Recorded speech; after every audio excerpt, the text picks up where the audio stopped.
માટે અત્યંત ચોંકાવનારો કિસ્સો સામે આવ્યો છે। 3 વર્ષનું બાળક આર્યન, જોધપુરનું રહેવાસી, ગયા વર્ષે એટલે ફેબ્રુઆરી 2025માં ભૂલથી સાબુનું દ્રાવણ, કદાચ એના દાદીના ઘરે ગયો હતો અને સાબુ બનાવવાનું કામ કરતા હશે તો સાબુનું દ્રાવણ પી ગયો ભૂલથી, અને પછી પરિવાર માટે એક ખતરનાક ફેઝ ચાલુ થયો। તરત જ એનાથી રહેવાયું નહીં, એટલે પાણી પણ પી નહોતો શકતો, ખાઈ નહોતો શકતો।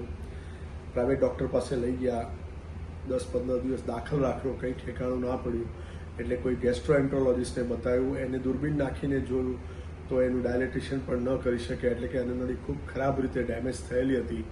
એટલે પછી એ લોકો થાકી અને અમદાવાદ સિવિલ આવ્યા, અને આપણા ત્યાં અહીંયા આવ્યા પછી એની દૂરબીનથી તપાસ કરી। અહીંયા પણ પરિસ્થિતિ અન્નનળીની ખૂબ જ ખરાબ હતી અને એનું વજન ઉતરી રહ્યું હતું, કેમ કે ખાવા પીવાનું મોઢેથી જતું જ નહોતું। એટલે અમે પેટ ઉપર કાણું કર્યું, જેને ગેસ્ટ્રોસ્ટોમી કહેવાય, જેના થકી એને ખાવાનું આપણે આપી શકીએ। પછી ઓગસ્ટમાં એક વખત દવા પીને ફોટા પાડવા બોલાયા, અને નવેમ્બર 25માં એની જે ખરાબ થઈ ગયેલી હતી અન્નનળી, એને કાઢવાનું ઓપરેશન કર્યું અને ગળાની અંદર કાણું કરી આપ્યું। એ પણ અન્નનળી બહુ સારી તો નહોતી, પરંતુ થૂક ઉપરથી આવે, પેટમાંથી એને ખોરાક જાય, અને જે ખરાબ, બહુ જ ખરાબ થઈ ગયેલી અન્નનળી હતી, જેને સ્ટ્રક્ચર કહેવાય, એને એક્સસાઇઝ કરી દીધું। અને હમણાં મે મહિનાની અંદર આર્યન પર મેજર સર્જરી કરવામાં આવી, જેના થકી એની હોજરીમાંથી અન્નનળી બનાવી અને એને ઉપરના ભાગે જોડી દેવામાં આવી। અને પછી લગભગ 17-18 દિવસના ઓપરેશનના પીરિયડ પછી એને બધી નળી કાઢી દીધી, ડાયસ્ટડી કરી અને દવા પીવડાવીને જોયું તો એ બરાબર રૂજ આવી ગઈ હતી। એટલે હવે બાળક મોઢેથી ખાઈ શકે છે અને ધીરે ધીરે હવે એ વેઇટ ગેઇન કરશે।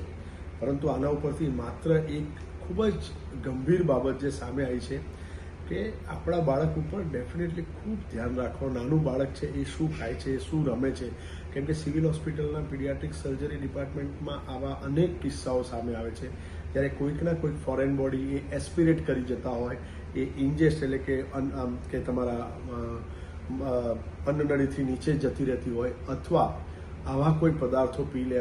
વચ્ચે એક બાળક પણ એવું હતું જે એસિડ પી ગયું હતું। એટલે આવા બધા કિસ્સાઓ સામે આવે છે, તો મહેરબાની કરીને જ્યાં સુધી આપનું બાળક પોતાનું ધ્યાન રાખી શકે એટલું ન થાય ત્યાં સુધી એની આસપાસ આવી વસ્તુઓથી એને દૂર રાખો, જેથી કરીને આવો એમ કહીએ કે આવી ઇન્જરી ન થાય। આ ખૂબ ખરાબ ઇન્જરી છે, એક નાની ભૂલ થકી આખી અન્નનળી ખરાબ થઈ ગઈ। એટલે આપ સૌને એક નમ્ર વિનંતી છે, દરેક માતા પિતાને, कि अपना बालकનું, अपना वालसोया बालकનું खूब ध्यान रखो। मैं सराफत अली, ये मेरी पत्नी अफसाना, ये मेरा बच्चा आर्यन चौहान। आज से 1 साल पहले ये कोई एसिड वाला साबु गिर गया था, उसकी वजह से इसको उल्टी होती थी। हम जोधपुर के रहने वाले हैं, जोधपुर राजस्थान से।